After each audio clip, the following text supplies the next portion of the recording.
1960. The shorter one for 5 people. So if people should adjust there for them.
Bacteria and fungi.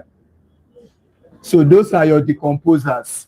So when you now talk about all of these things, these guys now relate. Producers, consumer, decomposer. How do they now relate in an ecosystem? Then how they relate in an ecosystem is in different forms. That it's almost like a food or feeding pattern. So there's a feeding pattern they all follow.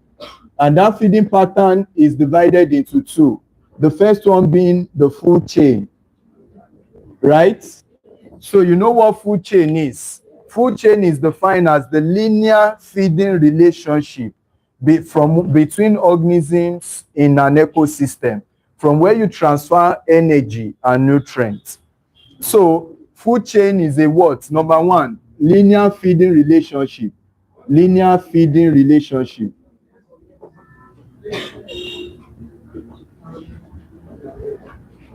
So there's an organism that feeds on another organism directly in a linear manner, in a linear fashion. Then that organism, what is it getting from that other organism? It's getting nutrients. Abi, it's getting nutrients. There are some important nutrients to life. And those important nutrients to life are carbon, hydrogen, nitrogen, oxygen, phosphorus, and sulfur. They are the most important elements to life. And these elements must be passed on from one organism to another depending on how you feed. For plants, plants can get their own nutrients from CO2, sunlight, convert it to glucose, and life continues. While you get your own carbon by the time you feed on plants or by the time you feed on animal. You get your hydrogen when you feed on, when you drink water and a whole lot of things. You don't get nitrogen directly. That's why we are going to talk about biogeochemical cycle. You can't breathe, you breathe in nitrogen every day, but the nitrogen you are breathing in, you don't use it. And nitrogen is needed in your protein to produce your protein, all of those things you have in your body. But how do you get the nitrogen? We'll talk about it as we are moving on. So in a food chain, you try to get all of these nutrients. So the producer supplies food to the primary consumer. Then the primary supplies to the secondary. So let me do it this way. So primary, the secondary, and that's, please, it starts from producers. Producers and primary consumer.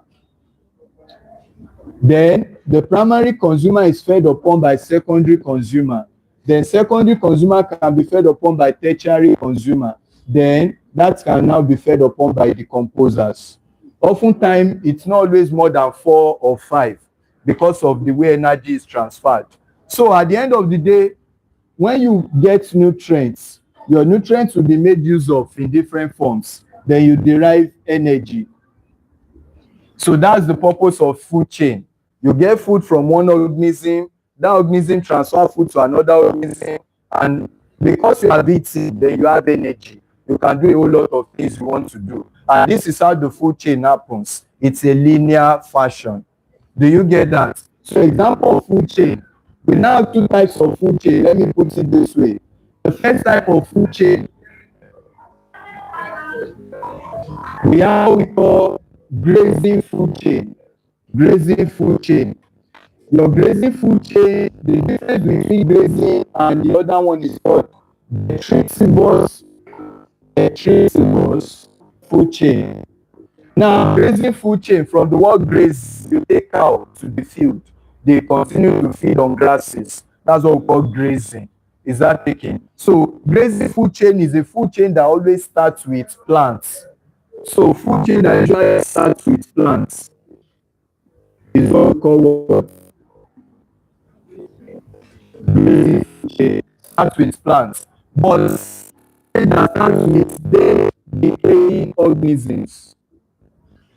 Dead decaying organisms. We call it detritivous food chain. For an example, in a linear fashion, you have grass. Grass is fed upon by, let's say, grasshoppers. Now the grasshoppers is fed upon by toad. And toad is fed upon by snakes. And snakes are fed upon by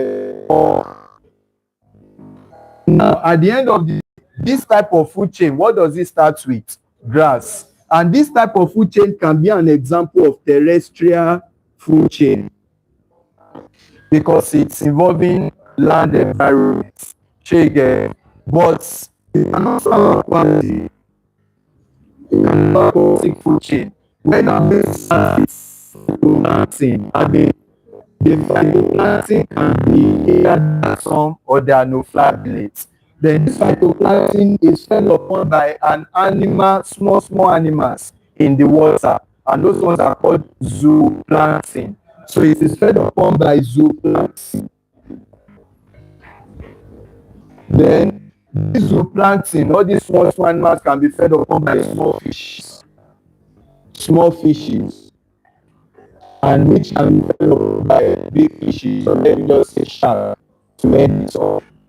So you can have a food chain like this in an ocean environment. So when you see a question, let's be wise, don't just rush. You can feel like, oh, food chain is very simple. Have an understanding of what you are saying and what you are reading. I hope you are following. Am I speaking beyond your knowledge? Can you understand what I'm saying? So please, we don't have much time for notes. And I told you yesterday, time and time, that this will help you more than giving you stories of notes. If you want to read notes, you have textbooks all around you that you can read. But if you follow what I've said and you pick past questions and solve and start practicing questions, you will see that you will solve them. So don't give yourself too much problems. And anything you can't solve, then you can now read more about it. This is not time to go and carry modern biology and you start reading the whole thing. After modern biology, college biology, you start reading the whole thing. After college, you start carrying comprehensive biology. Then you start carrying essential because you want to know this very well.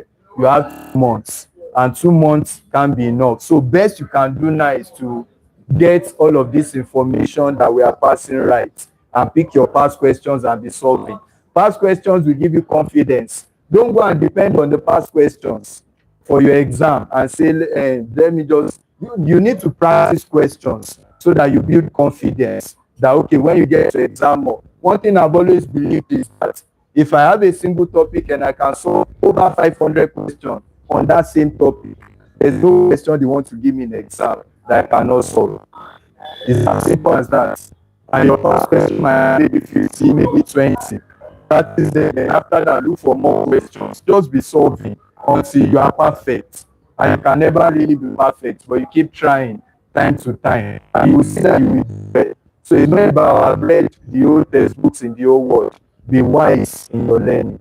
So now for the tritivores, this is an example of the tritivores. Now you have a decaying leaf. Let's say a leaf that drops on the floor.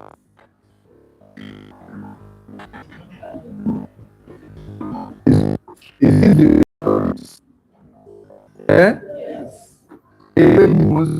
Hello. So you have a decaying leaf. The leaf drops on the floor. Then by decaying, some microorganisms start acting on it. So those microorganisms break it down, like bacteria. Then when they break it down, earthworm will now have access to it. So earthworm will kill on the leaf. So after decomposing, this leaves instead distinguish the decaying is called detritus. Detritus.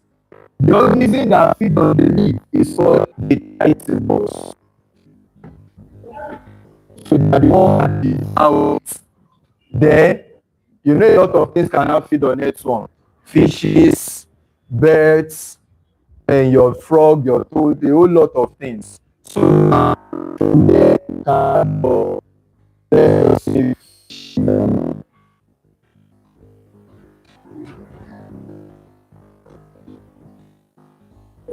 then birds.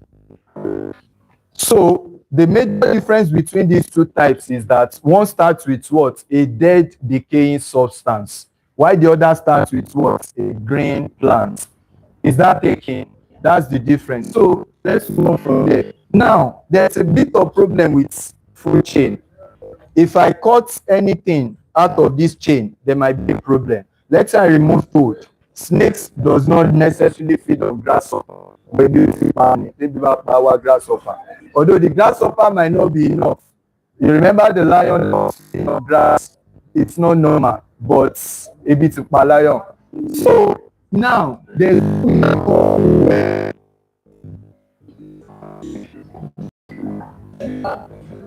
food web is known as the interconnected network, interconnected network of food chain. So you have food chain all connect together. So if this organism does not see this to feed on, it will feed on something else. If it does not see that one, it will feed on something else. Then we call it interconnected. It's different food chains, but all forming a big cycle. So you can't totally depend on just one organism. You can depend on several organisms. So that is what we are talking about. So let me see if we can connect something. Let's start with grass. What are the things that can feed on grass? We know grasshoppers. Yes, we know goats. I mean, those can feed on grass, right? What else? Even the squirrel, rat, squirrel, I mean, rabbits. A whole lot of them can feed on grass, but it to be connected. So now, a lot of things can feed on. Let me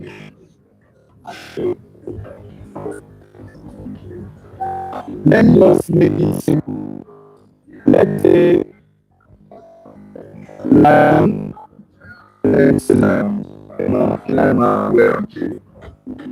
So what can feed on grass? So let's say rabbit. You know, rabbits cannot feed on lizard. Something to be connected. You don't want to rub this. Let's say birds. But human can feed on birds, Abi. However, just understand what I'm saying. Instead of directly linking with just one chain, you can have several chains in a connected form. Then what can feed on rabbits? A lot can feed on rabbit too.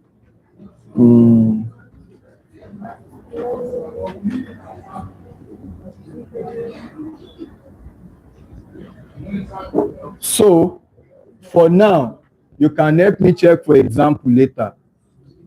Is that taken? Just for a perfect example. So please check for a perfect example. I can't really rack my brain to quickly think about it all. So, but you understand what food web is? It's a connected network of what? Of food chain. So there will be a lot of food chains. This is also like a food web, but it's not really perfect to what I want. That's why I want you to also do your own. Is that taking? So after the class, you can check for. Let's move on. Now, there's a problem with food web too.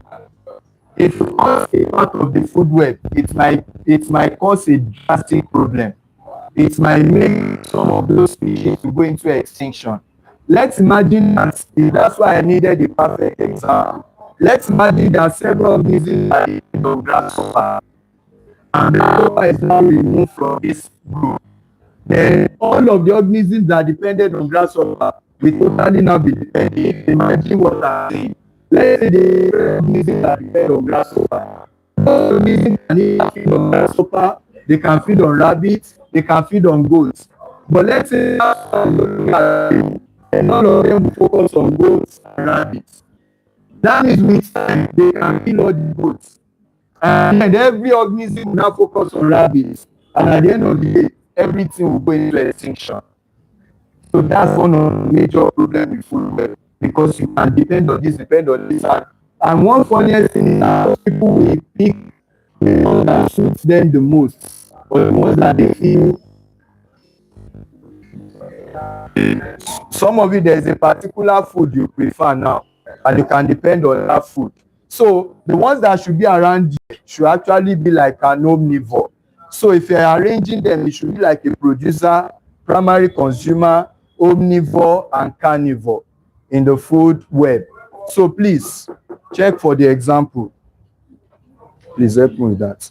So now, we now have what we call the trophic level.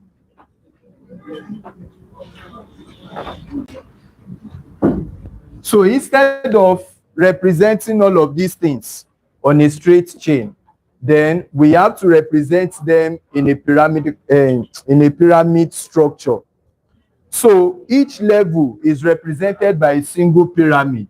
So trophic level is just talking about positions for each feeding level. So the position for each feeding level is what we call the trophic level. So you have each feeding level. So this one will be like your trophic level 1, trophic level 2, trophic level 3, trophic level 4, trophic level 5. So they can give you an arrangement and tell you that what does that trophic level represent. In this arrangement now, which organism represent trophic level 3? Then you would have known that your answer is what? Toad. Do you get that? So it's just talking about the position of each organism. That's simply what trophic level is talking about. The position of a particular organism. Which one represents trophic level 4? That is the snakes. Do you get that? So that's what he's talking about. Then this trophic level cannot be represented using what we call pyramid. Pyramid. So pyramid is talking about the graphical representation of each trophic level. The position is trophic level. Then how do we represent it like a graph, like a pyramid? Then we call it pyramid. So this graphical representation of the trophic level. What does the trophic level shows? Position. Abi, what does the pyramid shows? A graph that shows each position. So if I put a graph like this, there's another one like this, there's another one like this, there's another one like this. So this represents my first trophic level. Do you get that? That does not mean my primary consumer. This represents my second trophic level, my third trophic level, and my fourth trophic level. Do you understand that? So what should be at my first trophic level? It should be plants. Abi, it should be the producers. Do you get that? Yeah. So understand the statements when they are saying it. So you have the producers occupying the first trophic level. Which one do you think should represent the second trophic level? Which is primary consumers. Then you have secondary consumers. Then you have tertiary consumers. Most times, these tertiary consumers, you can see that there are different terms for trophic level, tertiary consumers. So there are different terms. And another thing you need to note here is that there's what we call an apex predator. There was a question asked about that. The apex predator. You know what predators are? We talked about it too during evolution. They are the ones that feed on prey, Zabi. So for this one now, this is going to be a predator for this guy. This is going to be the prey, Abi. Snake will be the prey for hawk because hawk feeds on snakes. Now, the predator that no any other organism can feed on is what we call the apex predator. So if I ask you that in this type of pyramid now, where do you think the apex predator will occupy?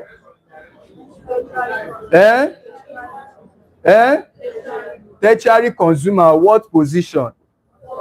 The fourth position or the fourth trophic level. I hope you are getting all these terms. So we have the apex predator, which are predators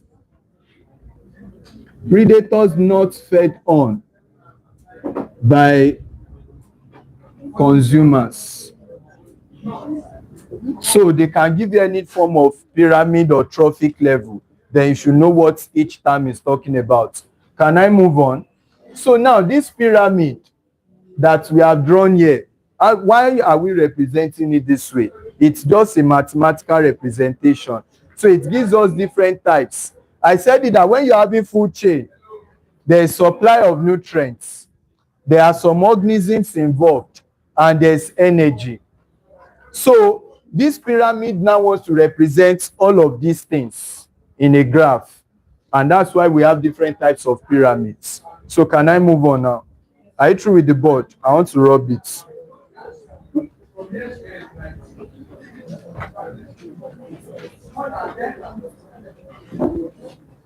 Now, aquatic food chain that starts with phytoplankton, it's a grazing food chain. It's not detritivores. Is that taken? Phytoplankton is also a plant. It's a plant on the sea. There are different plants. During post-UTM, you can talk about them. All those, what's it called? Brown algae, Abby, green algae, all of those things. But you don't really need them for the sake of your JAM class for now. It's during post-UTM you will need it. Are you true? Oh yeah, please, please. It's 10 o'clock already, but I still have my 30 minutes that you people have used. I have a lot to still do. I still want to talk about biogeochemical cycle. But so far, do you understand what I've done on the board? Yes. Then we can solve questions after.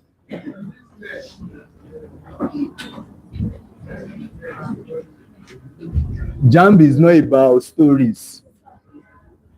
Yes.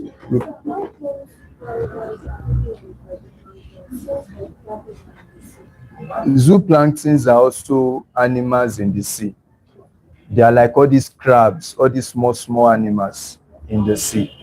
Anytime you hear zoo, that is an animal. So they are also present in the sea.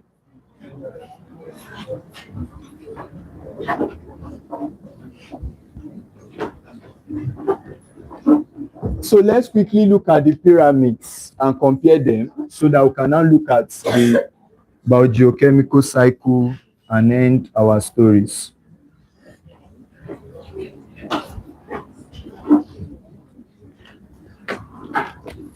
So we have different types of pyramids. There's what is called pyramid of number. And from the word, you already know what it's saying. Pyramid of biomass and pyramid of energy. So you have different types of pyramids. Pyramids of number, pyramids of biomass, and pyramid of energy. That means a graph that represents the total number of organisms involved in a feeding chain. So if I have a food chain, then I want to know the total numbers of organisms in that food chain. Then I'm talking about pyramids of number, just to know the total number that are involved. And if you start counting, grasshoppers will feed on grass. Between grasshopper and grasses, which one should be more? Grasses should be more. Is that taken? And this wheat, how big this thing is? If you have been to Egypt before, you can see it looks like a pyramid. So the wheat there represents the number, how big it is, how much it is. So for pyramids of number, you are going to have a bigger producer. The producer is going to be big, especially if it involves grasses, because the numbers are much, so it will be bigger. Then followed by grasshoppers. So you expect the grasshoppers to be more compared to the next one. Do you get that? So the grasshoppers. So that's what the total. So if you count all of the grasses, there will be more. If you count the grasshoppers, there will be more, but not as much as the grasses. If you count the number of toads compared to the grasshoppers, there will be less. Abby, I hope you are getting what I'm saying. Now, what feeds on toad can either be snakes, Abby, and what feeds on snakes? Usually hawk. Sorry, my handwriting is small, but you should get what I'm saying. So which one of them represent the fourth trophic level? Snake. Do you get that? Which one represent the tertiary consumer? Hawk. Do you get that? That's snake, not hawk, because the tertiary is usually going with the fourth trophic level. But don't cram it. So I'm not saying you should cram it, that it always go with. You look at it and tell. This is producer, Abi. This is primary consumer. This is secondary consumer. And this is tertiary consumer. This can be called quaternary consumer. Quaternary, meaning fourth. Do you get that? Show ye? Yes. So that total number. But one thing you need to know is that when your pyramid stands like this, you said it is erect or upright. From those of you that know what that means in physics. So if you look at what we have here now, this is an erect format, Abi. But sometimes, if I count all of the grasses, there are so many. But when you go to forest, just one tree, a whole lot of organisms can depend on just one single tree, Abi. So that means that this pyramid that is erect can also be inverted. Inverted in the sense that just one plant, which is just a tree, a single tree, can feed several insects. I hope you're getting that. Just when you start counting, just one single tree, go and count on top of the tree. There will be several insects feeding on that tree. And several birds will feed on all of those insects that started with a single tree before other things can feed on those birds. So at the end of the day, these insects that we have here can be fed upon by reptiles, Abi. Can be fed upon by reptiles. Either it's, what's it called? Alligator. Abi, what's that one called? Chameleon. Is it a reptile? So it can feed on all of those things with its tongue, Abi. So reptiles can feed on the insects. Then birds can feed on the reptiles. So when you have something that starts with something like this, you said it is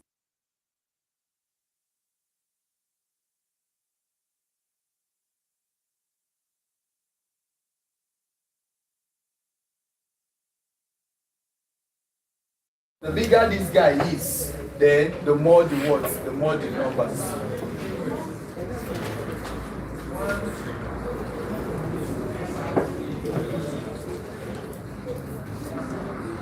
Oh yeah. So for biomass, you are fed. This is who I am now. Everything that is contained in me is what you call my biomass. Everything. So when you check my dry weight, you can actually check biomass for wet weight and dry weight. But if you carry me now and you weigh me in total, everything that I contain, my weight is what we call the biomass. Everything. Please get it right. When you pack all of the grasses together that they will feed upon, the total weight of all of those grasses is what we call the biomass. So the total composition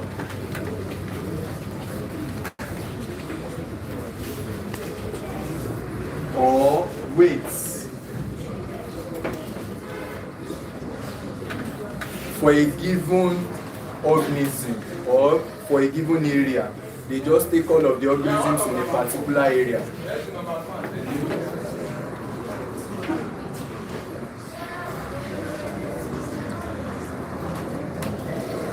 Organism at a particular place.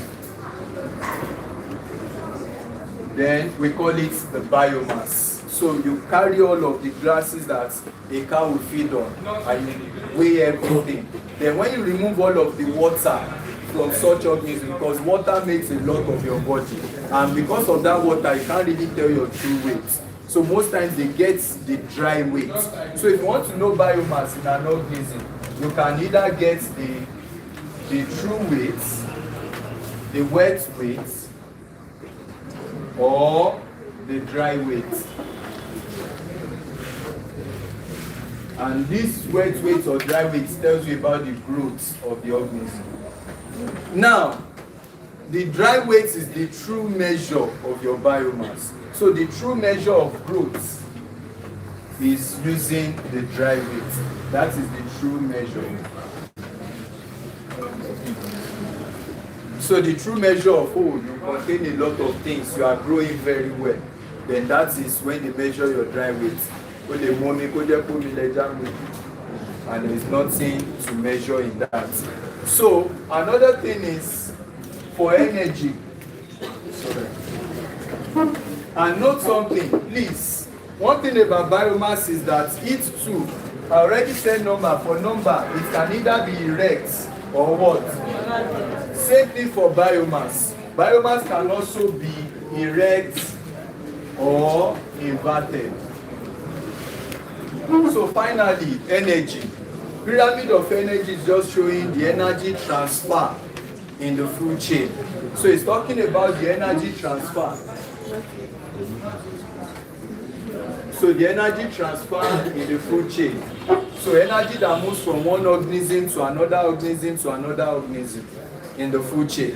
Now, if you have your food chain from primary to secondary to tertiary, please understand this. So let me say from producer to primary and to secondary to tertiary and so on. Now, for energy transfer, this producer will only transfer 10% of its energy to the primary consumer. We call it 10% rule. So there's what is called 10% rule. Primary producer will transfer only 10% out of 100% of its energy. It will transfer 10% to primary consumer. Then 90% will be released as heat.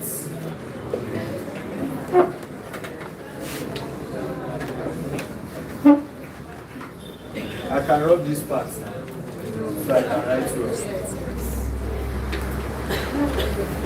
So I said pyramid of energy only shows how energy is transferred. Then in that energy transfer, there's what we call 10% rule. And 10% rule means that from producer to primary consumer, to secondary and to tertiary, only 10% of the energy is transferred from producer to primary, while the rest of the energy is lost as heat. So they can ask you, the energy that is not transferred to the consumers is lost as what? Is lost as heat. So which means that primary will also send to secondary. Out of that 10% it gets, it will also send 10%. But where do you think producer gets its own energy from? From sunlight. So this guy actually from sunlight, producer will only get 1% of energy of sunlight. Do the math. It only gets 1% of energy from sunlight. Now, don't look at it that if it gets 1%, why is it sending 10%? Understand this. If there is, let's say there is energy of 10,000 joules. What is 1% of 10,000 joules? That's like 100. What's like 100? No, 1%. 100, Abby. If I have 100,000 joules, what is 1%? That's like 1,000, Abby. Listen. So let's say the sun has 100,000 joules of energy. 100,000 joules of energy. If this guy gets 1%, that means how many joules of energy will he get? It will get 1,000 joules out of the 100,000. I hope you're getting that. Now, if he's sending 10% to this guy, that means that primary will get how many joules? 100 joules. So who gets more energy? Some students used to get it confused because they said this one will get 10%, this one gets 1%. They will think this one gets more. I hope you're getting the point I'm trying to paint here. All of these are what differentiates you in exam more. When you see someone score 300 and something, and you read and you still score 2 something, and you felt like I was reading, it's because basic things that you are supposed to put your mind to, you did not put your mind to it. You have to pay attention to every details. It's not about reading. it's about letting your brain calculate, letting your brain work, allow it. Some of you don't allow your brain, is the problem. Your brain wants to work, but you find it hard. You feel like, oh, I cannot give myself a headache. Just calm down, allow the brain to work. That's the job. So the producer will get 1% from sunlight. The primary consumer will get 10% from producer, but it does not mean that primary is getting more than producer. So what it's just saying is that out of the 1% energy that this one got, is going to transfer 10% to this one. That's just percentage calculation. Why this one will also, how much energy do you think this secondary will now get? 7. How much do you think tertiary will get? 1. And at the end of the day, you can see the problem. So as you are going from producer to primary to secondary, the energy keeps reducing. That's why the chain cannot continue forever. So in an exam, they now ask you, why is it that we cannot have a very long food chain? Option A, because the biomass decreases. Option B, because the number of organisms decreases. Option B, because most of the energy is being lost during the process. Option C, because there is no decomposer. Your brain will think about it. You can't have more, because what's the energy that they want to get if it keeps going? Do you get that? So at the end of the day, that's why your food chain is not always longer more than like 4 or 5 maximum. So in this 10% rule, don't forget what I've just said. Now, do you now think there's a way that if this thing continues, the energy will always be more for consumer than producer? Do you think the energy can always be more for consumers than producer? No. If you feed on me now, you can't get my total energy. I've also used part of the energy I've gotten, Abby. So there's no way. So which means that for pyramid of energy, it is always what? Direct. So, and when you draw the diagram, it goes like this. So the producer will have more energy to primary consumer, to secondary consumer, to tertiary consumer. So pyramid of energy can never be inverted. It is always what? Direct. Is that clear? So finally, biogeochemical cycle.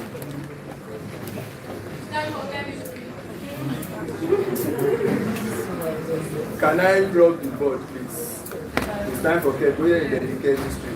When they were using 30 minutes of my time, you did not know. I'm almost through with my biology. I'm through with my biology. Let me finish what I'm doing. The chemistry students, don't be angry. You people use my time. They are supposed to use maths time too. So, can I move on? Yeah?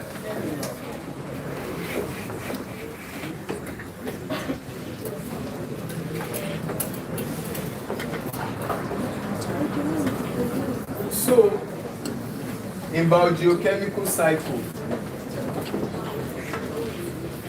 I want us to end it so that today you can pick up that past question and solve all of the parts based on what we did yesterday and today.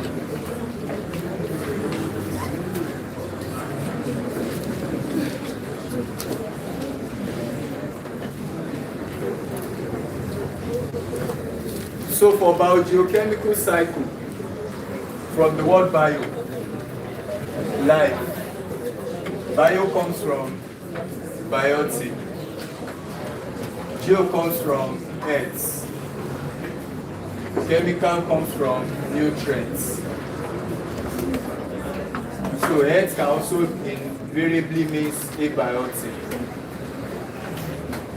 So there is the movement of nutrients between the biotic and the abiotic component.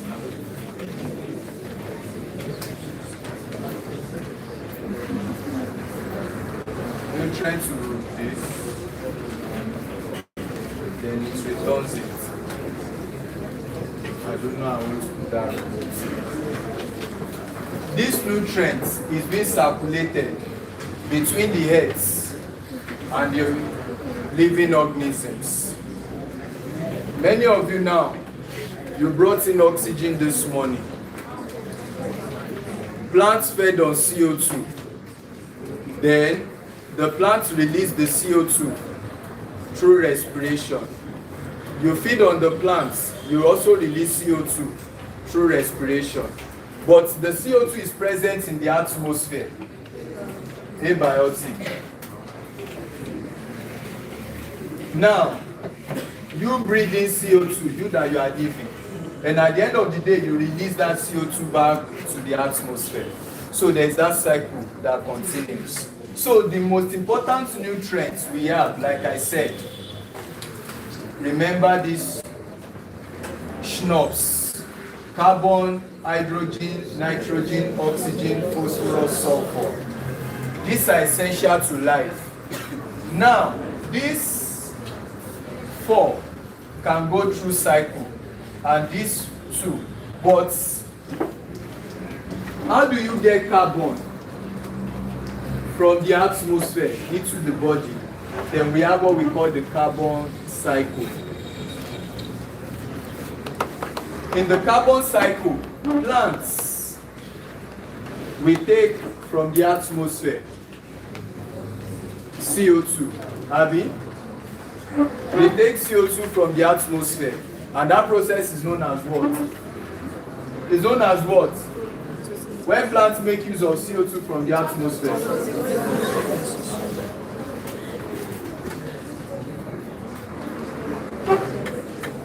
Now, animals feed on plants. When animals feed on plants, they get that carbon through plants. When animals respire through respiration, Abi, when we respire, what do? We release CO2 again back to the atmosphere. Now, these plants and animals, when they die, the deposits are left as fossil. The deposits of carbon in bones and everything, they are left as fossil, the remnants. At the end of the day, these fossils will turn to fuel. All those fuel that will be carried, and at the end it will be used by automobiles, vehicles. When vehicles are running, they carry out combustion, Abi? And through combustion, they release CO2 again back to the atmosphere. Can you see all of this cycle? Elizabeth Mabeja. Shebi is my chemistry class. Get out. Mabeja. Now, from what I have, so by combustion, I'll get CO2. Now, another thing you now need to know is that transpiration will give water, so let's leave that. So combustion, photosynthesis, respiration. They can now ask you which one is taking CO2 from the atmosphere. Majorly photosynthesis. Which one gives CO2 back to the atmosphere? Respiration and combustion. Is that taking? Now you can do more on carbon cycle, please. There is nothing much they want to ask you that you will not know. Then, quickly, let me talk about nitrogen cycle, or let me talk about water cycle. There are things I would have given you as assignments, but let's talk about water cycle, so that I can solve the question. Now, for water cycle, you have land surface. You have land, then you have sea or ocean. Now, to the atmosphere, there is evaporation.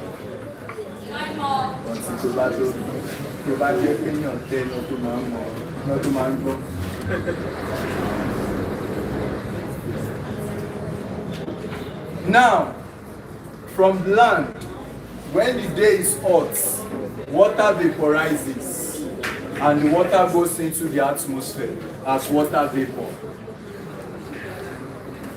Now, when it's getting cool in the night,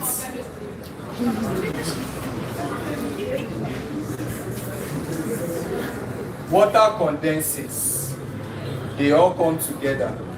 And when the water comes together, it forms like a cloud. Then when several clouds come together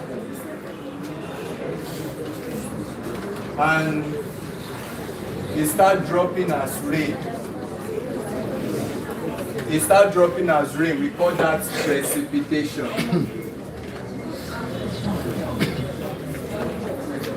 So it drops as rain, then that is called precipitation.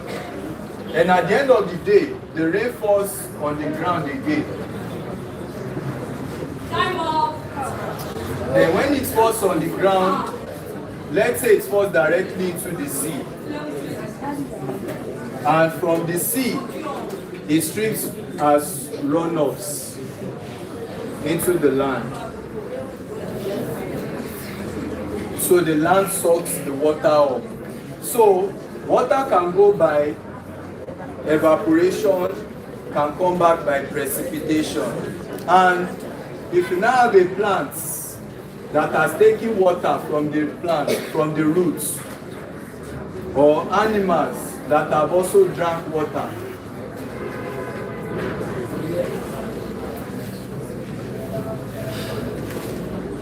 animals can respire. During respiration, there is water, but you don't call it respiration for plants. We call it transpiration, Abi, or evapotranspiration. So by transpiration, water can go back to the atmosphere. I hope you're getting all these points. There are things you would have done in your secondary school, but I used to give it as assignment, but just to make your notes clear. Now, the last part is nitrogen cycle, and we can answer questions on that. So let's look at nitrogen cycle. Can I rub this?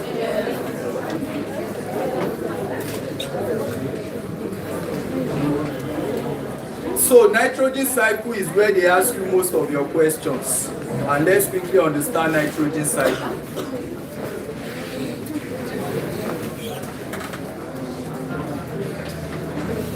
Oh yeah.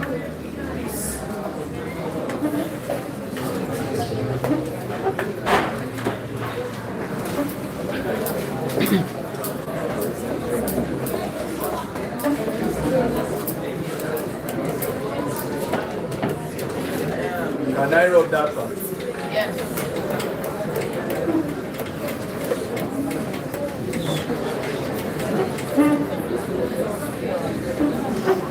So for nitrogen cycle,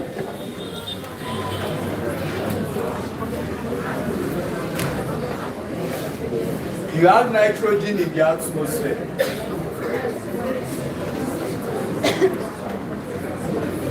Everybody, both plants and animals, nobody uses nitrogen directly from the atmosphere.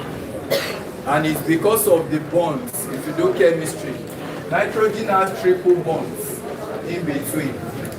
And it becomes difficult to break that bond. So that's why. Now, how do we make use of this nitrogen?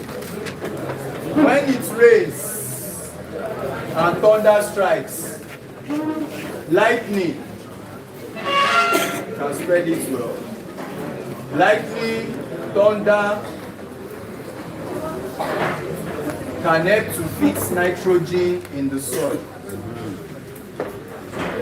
And it will convert nitrogen to ammonia or ammonium ion in the soil.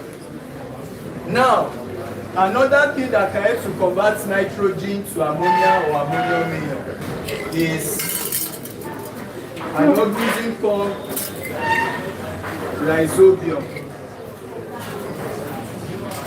or nitrogen fixing bacteria.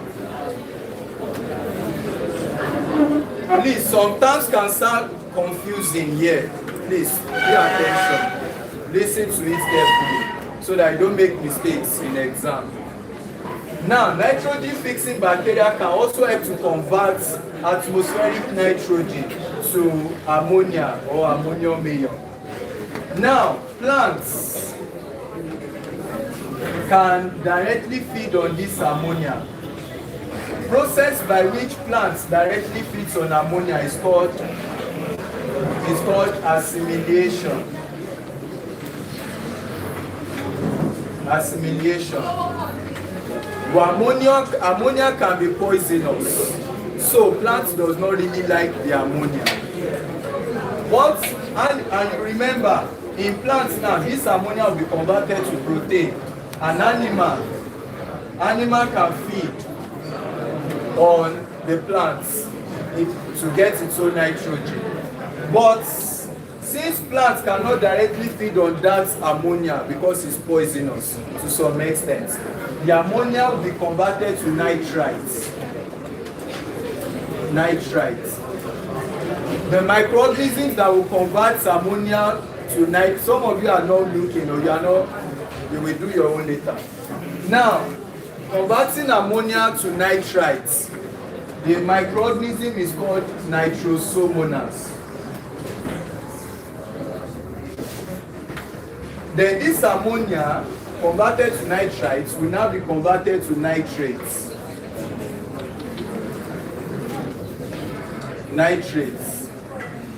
So nitrates is produced by what we call nitrobacter.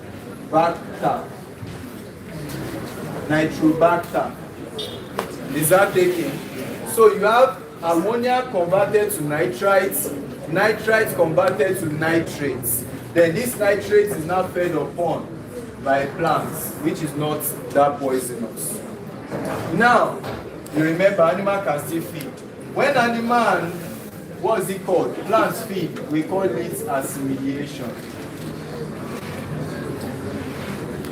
Then, these nitrates can now be converted back to nitrogen by what we call denitrifying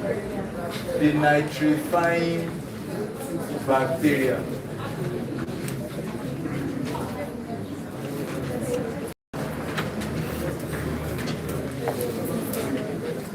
Now,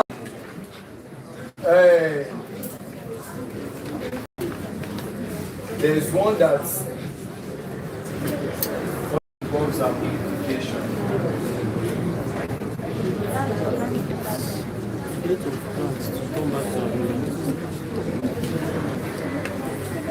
So let me, the most important terms to remember here is one, nitrogen fixation. Nitrogen fixation is the process by which atmospheric nitrogen is converted to ammonia or ammonium ion. Please get all of those terms right. There is another term called nitrification. It's different from nitrogen fixation. Nitrification is the process by which this ammonium or ammonia is converted to nitrates. So, when you convert nitrogen to ammonium ion, then we call it nitrogen fixation. Then when we convert ammonium ion to nitrates, then we call it nitrification. There are different terms. Now, when you convert that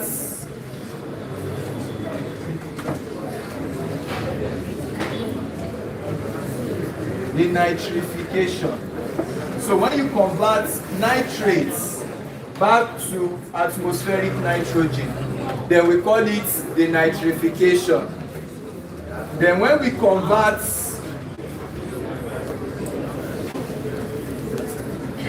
when plants convert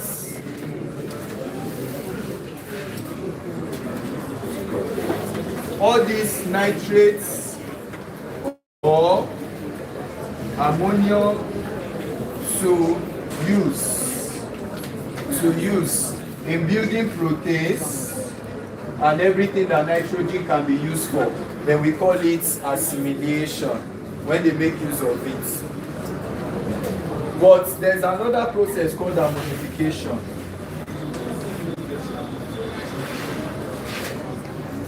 So ammonification is when the proteins, yes, when these animals die, when they die, the proteins, let me bring it back. I don't know, let me put the arrow like this. The proteins in these guys, the proteins in plants or in animals can be converted back to ammonia, which can now be used again. That process is called ammonification. So when that protein is converted back to ammonia, then we call it ammonification.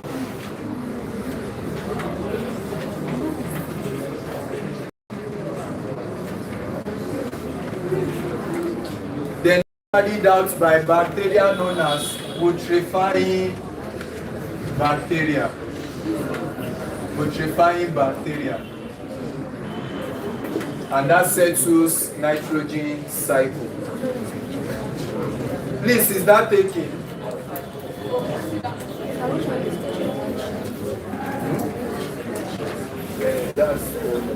That's like converting proteins.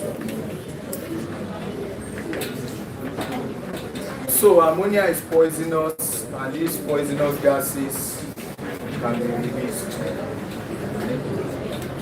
So please don't forget nitrogen fixation, nitrification, denitrification, assimilation, and ammonification. So let me on the mic.